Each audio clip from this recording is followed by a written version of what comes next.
एक छोटी-सी घटना याद आ रही है मुझे अपनी ज़िंदगी की। तो मैं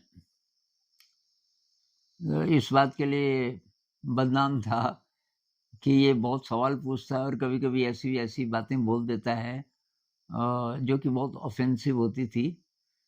सामाजिक या धार्मिक मान्यताओं के खिलाफ जाती थी। तो ये आदत रही मेरी और जब मैं कॉलेज में था, एक डिप्रेशन का दौर आया। तो कॉलेज तो मैं फिर भी जाता था। तो वहाँ डिप्रेस्ड में इतना था कि अब बोलता नहीं था, लेकिन मन में तो बात आती थी।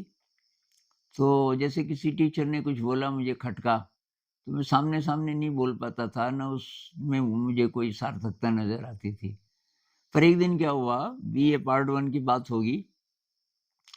गुरुजी पढ़ा रहे थे एक पाठ, उसमें ये था कि अफ्रीका में कुछ ऐसी एंट्स होती हैं, चींटियाँ, झुंड में चलती हैं और जो सोए हुए लोग हैं, तो चारपाई पे सोए हुए हैं, तो वो चारपाई पे चढ़ के वो 4 पाए जो होते हैं और मिनटों में आदमी खत्म हो जाता है, क्योंकि वो खून चूसती हैं इकट्ठा।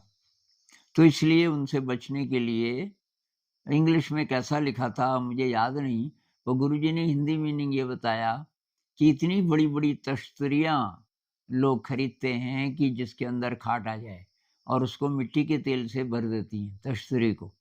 तो तब चींटियाँ मिट्टी के तेल को पसंद नहीं करती, उसकी जैसे वो नज़दीक आती हैं, तश्तरी को अभी छू भी नहीं पाती, वो जो तेल की गंध है उससे भाग जाती हैं। और उन्होंने तो बोल दिया, किसी को नहीं खटकी शायद बात क्लास में, क्योंकि किसी ने बोला नहीं।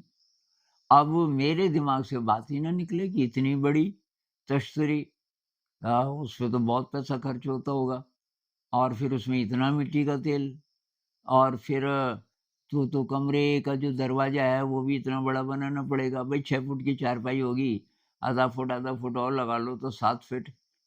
तो मैंने कहा यार ये कन्विंसिंग नहीं है, गरीब लोग तो अफ़ोर्ड ही नहीं कर पाएँगे। तो मैं सोचता रहा, फिर मेरे दिमाग में ये बात आई कि भई खाट तो 1.5-2 फीट ऊपर होती है ज़मीन से, मतलब 1 फुट तो होती ही है। तो ज़मीन पे तो उसके पाये हैं ना, पायों के नीचे अगर आप कटोरियाँ रख दो, उनको तेल से भर दो तो वो भी वही काम करेंगी। अ, पक्का हो गया, मैंने कहा यार ये है इसका मीनिंग तो। तो सवाल ये पैदा होता है कि हमारी जो प्रश्न पूछने की, कम से कम अंदर ही अंदर प्रश्न पैदा होने की क्षमता कहाँ गायब हो जाती है।